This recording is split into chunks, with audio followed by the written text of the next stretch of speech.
Hey everybody, welcome back. Today we're gonna do something different, I guess. Well, not different. We're just gonna make a review. It's the Tales of the Coffinverse issue number 1 premiere edition uh, by Coffin Comics, and it's also the official Deathocalypse tie-in number 1. Now, this is a new comic, as in new. I just got it yesterday. But before we dive in, I wanted to explain something because it says here this is a number 1, right? But I got this one. This is a Kickstarter edition. I got this a couple of months ago. This is issue 4, right? Then I got through a Facebook group, La Muerta Onslaught, chapter 7. And also Lady Death, chapter 14. This is the only Coffin comics that I have that with the Deathocalypse tie-in stuff. The strange thing is, this one has just been released, and this one I got months ago. So how the whole reading order is all over the place. So. I believe I have to buy the normal Lady Death trade paperback comics or retail versions to know what's going on, and I don't have that. And I don't know where I get the retail editions because we don't have comic shops in the neighborhood anymore. So I have to figure that out, or I just buy from the Coffin Comics shop.com thingy, the whole comics of Lady Death to know what's going on. So yeah, I really don't get why this one is being released now and that we have this one months ago. I don't get it. Okay. So what is this? This is, well, basically it's nothing really that special. It's more like let's say an anthology, and I got a couple of anthologies and in the past, and I enjoyed that. But not anymore because it goes on and on and on, and the quality is all over the place. Sometimes it looks really cool and it's nice stories, and then we have to wait, I don't know, months or longer to get the next one, and then I don't like anthologies anymore. So Marinus, you say, why did you then buy this comic? Well, that's actually a very good question. When ravens or crows see something shiny? Yeah, that's me. I was just curious because it's 4 short stories into one. And when it comes to short stories, it never is being fleshed out enough. And that's why I don't like anthologies. It's just all small bits of storytelling, and then you have to wait a very long time to get the next small storytelling. That's exactly the same here, but there are some good things in here as well, and I want to talk about that. So let's dive in without further ado. Wait a minute. Before I go into that, let me get this. So this last one, Lady Death, this artist is, I always butcher his name. I always say Paolo Palento, but it's Paolo Pantalena. And he's also the artist in this comic. I like his art very much. He did a comic in the past. I don't know from which company. It's called Jiri, Jiri or something. Jeiri something. Check him out. He's good. Anyway, colors are nice too in this book, I must say. So props. And these are the artists. So what is the Deathocalypse? I have no clue, because I don't know.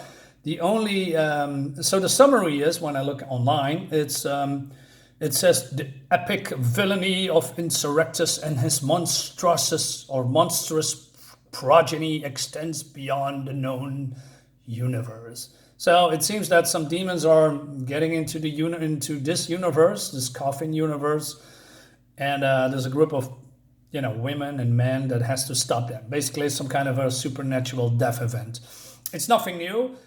We've seen it in the past, but it's still fun. I don't know. It's just, it depends how you tell the story, I guess. So we here see a group of superheroes, so this super-powered being battling those demons that come from the rift, and this girl is, is a big fan of this guy, and then we get introduced by all these characters because they see it on the news, they hear it on whatever, and this guy looks exactly like Thor. I mean, he has that look, and then we're getting introduced to these women, and I'm not going to tell you much about the story because the story is so paper thin that you can figure it out by just looking at it. And it's like I said, it's just more like an introduction of these characters that get their own series, as far as I know. And so we have some lady demon called Cascade. She's a tech mage. And I wonder how that works with tech mage. I'm not into the whole tech mage lore. Maybe some of you people that watch this video can tell me something about it. I mean, when you have technology and you use it for magic, is it then still technology, or is it just pure magic based and you use technology to implement that? How does that work? I don't know, but I'm curious. And then we have Wonder Woman. Well, that's not, of course, true. It's, what's that word? Amana Lima. Too bad all these characters looks generic when it comes to costumes. So we have Four Guy, and I'll give them props to not, going, oh, we have a Four Guy, so he must be a Norse god, or no, he's just, I don't know, Captain America with a stupid scarf and thing on his eyes. And then we have Bow Girl. That's how I call them. They call Major Combat and Zuya and Charger, because there's also a dog here. And then we have the Doc Knowledge, mega-powered Renaissance man. Yeah. Doc Knowledge. God, I hate this costume. I mean, when it comes to these Wonder Woman ties, I don't mind if people are doing their own verses, but they mostly look all the same. They also have this tiaras and swords or shields, and I don't mind the scantily clad outfits. I actually like that. But, is there not something you could do otherwise with the whole Wonder Woman character look thingy? Not sure. And then it ends here. Yeah, that's it, guys, from the first issue. And this little girl is all into him, or into just the whole trust. And she says, Mom doesn't say a thing about me swearing. Guess she's so happy to be alive, she doesn't care. Mom probably doesn't realize she just saw the origin story of her brand new super team. And then she's transforming into some kind of a demon. Okay.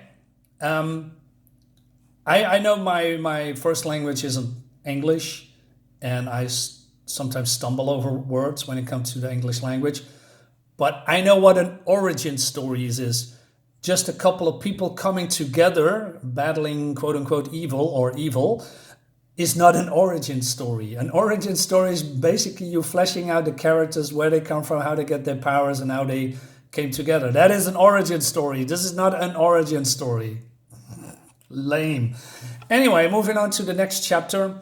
So we are in 1866, and we have a generic cowboy girl, and I immediately know that she has, how do you say, magic powers? Well, not she, but I'm explaining a little bit that. Now, don't get me wrong. I don't mind, having a cowboy girl fighting evil or demons. I mean, but again, it's been done before in sometimes maybe better ways. Maybe she's pretty good. I don't know. But let's say, why not make two women? Throw up the shake the formula. You have two women, right? Or three, or maybe a group, and everyone has some kind of a ability or supernatural equipment, stuff like that. I don't know. Has that been done before? Yeah, maybe, sure. But we have a girl. She is important. This little girl comes to her and says, "Hey," she says, he just rode into town. Said he's going to kill everyone if you don't come. He wants you pistolas. And she is mourning here for her friend. He's been killed. And he's been killed by this guy. He's called Papa Diable. He came from Haiti, a free man. Before the war, he chased down runaway slaves, running his own people for 30 pieces of silver. For his transgressions, the voodoo gods he loved so much cursed him.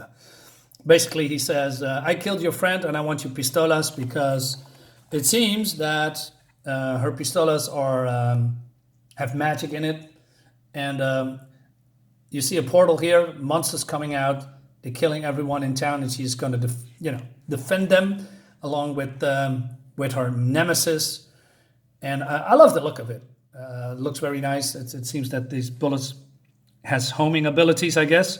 She says, my pistols are hexed, my bullets possessed. They never miss. That's why Papa Diablo wants them so bad.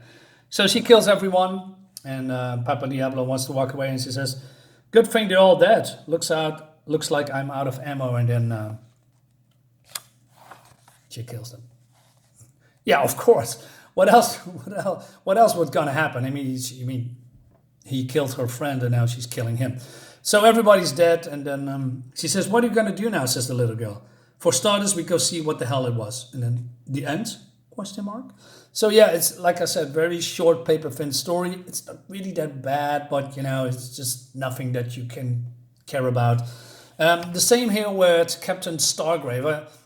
Skargrave, and the intergalactic. She's an intergalactic space pirate. Now, if I'm, think of a space pirate, there's so many space pirates, and they also look like this, except she's female.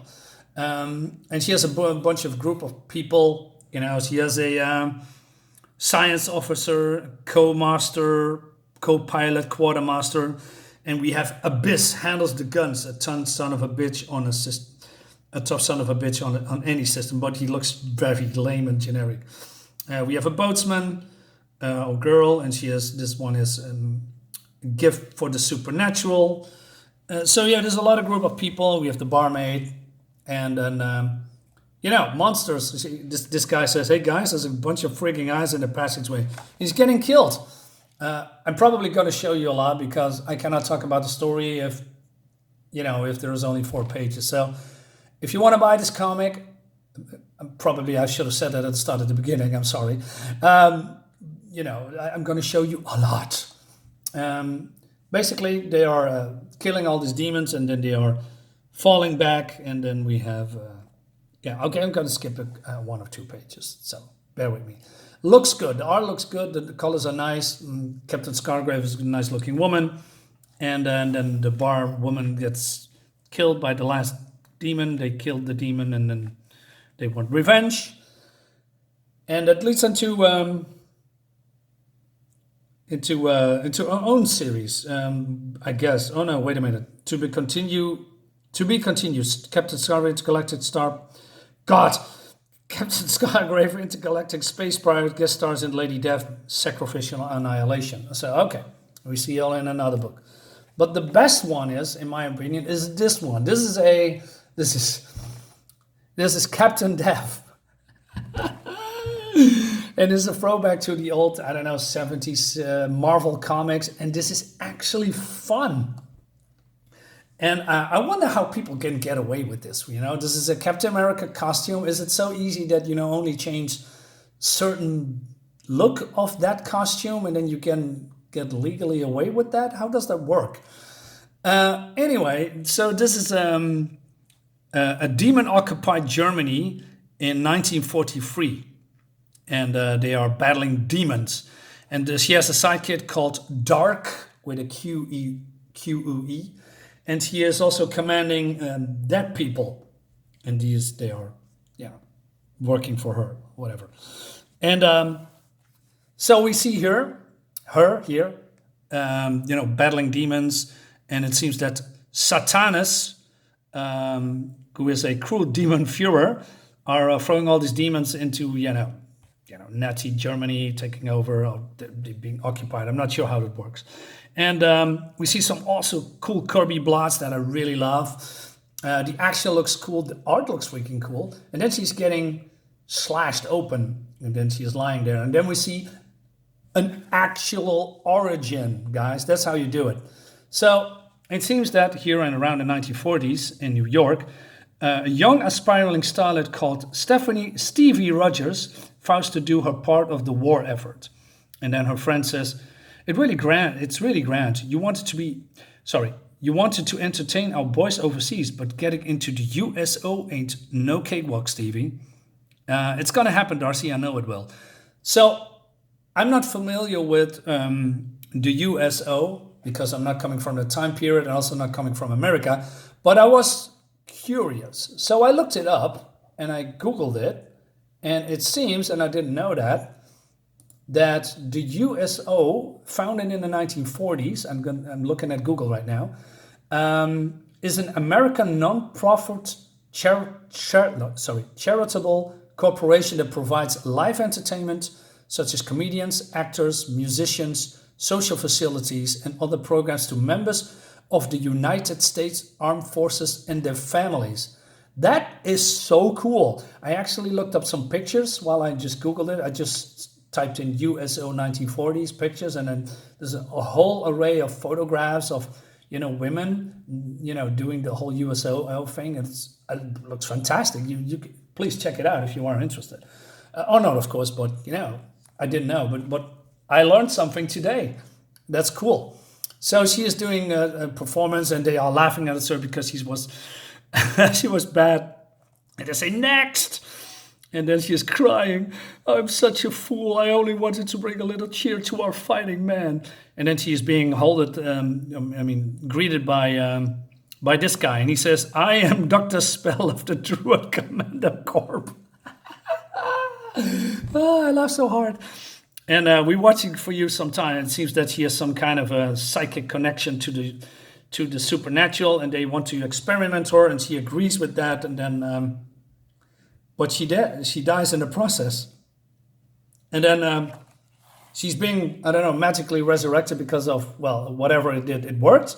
But then one of the magical Druid Corps members is a traitor, and he transforms into a demon and kills all of the other members, and she is going to dispatch of that demon.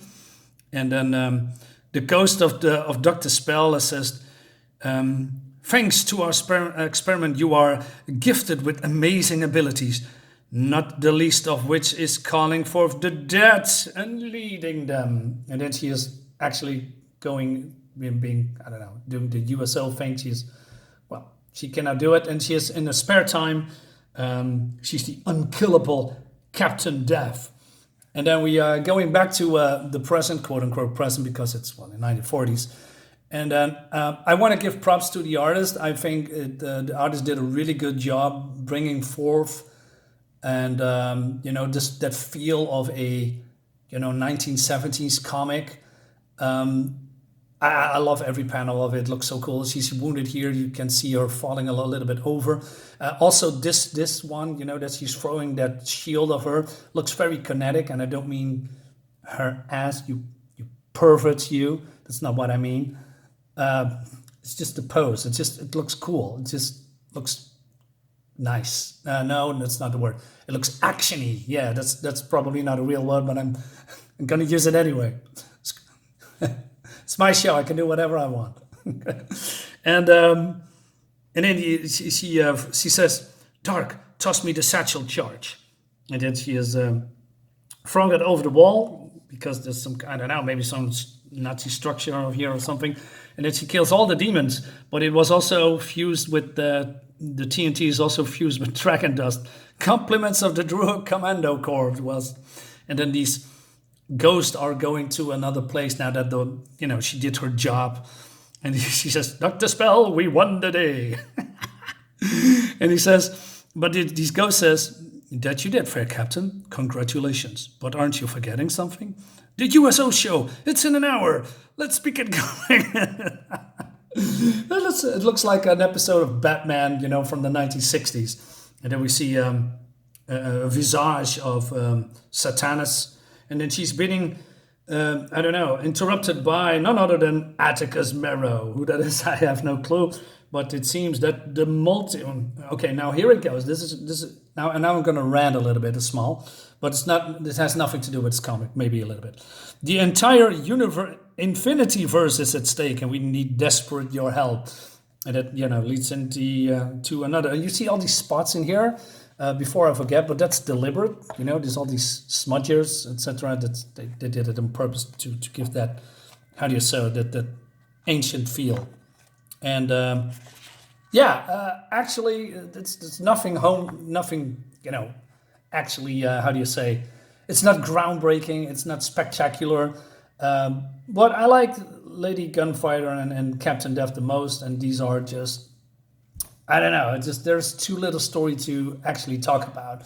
But let's say just for collectors, this is very cool because it's the first appearance of, or the origin of, That's actually cool. For collectors, I would recommend it. But for just pure storyline, I think Captain Death is the best. I have one problem with the whole, and what I wanted to talk about. I'm sick of multiverses. I'm sick of multiverse, Arrowverse, Spawn Universe, DC Elseworlds. Well, it's not really a verse. Dark Multiverse. I mean, we have now the COFFINVERSE. Am I forgetting something? There's a lot of verses, and it's all, this is not the real character. No. We have now another character that we can use and change, and I'm sick of it. I'm so sick of it. It's just, ugh. I can't explain why I'm not liking that, the whole multiverse thing. Well, you probably can imagine, but I'm not going to talk about in this comic. So let's stay focused on here. I tried. And that brings me to the end of the video. Guys, thank you so much for watching as always. Let me know what you think about Tales of the COFFINVERSE. Is this something you were interested in? Or maybe you hate it. Probably not, because there's gorgeous women in it. And now I'm being sexist. Is it? No, wait a minute. Is it sexist to say that women are gorgeous? No, I don't think so. I mean, there's also a lot of other women that like women. So yeah, I escaped that one. Bye-bye, guys. I'm getting out of here before I say something stupid. Bye.